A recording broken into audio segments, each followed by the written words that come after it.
ભારતીય જનતા પાર્ટીની રેલીમાં દાગીનાની ચોરી કરનાર 11 આરોપીની ધરપકડ કરવામાં આવી છે।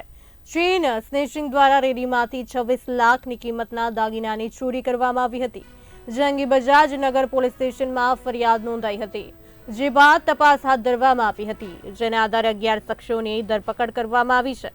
મહત્વનું છે કે રેલીના એક દિવસ પહેલા જ મહારાષ્ટ્રના વિવિધ જિલ્લાઓમાંથી ગેંગ પહોંચી હતી।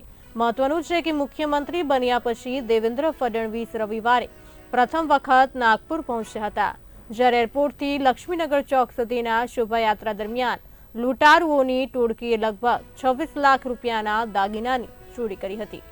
33 લોકો પાસેથી આ મામલે બજાજ નગર પોલીસમાં કેસ નોંધવામાં આવ્યો હતો અને 11 આરોપીઓની ધરપકડ કરવામાં આવી હતી, જ્યારે 7 આરોપીઓને કામદારોએ રંગે હાથ પકડીને પોલીસના હવાલે કર્યા હતા।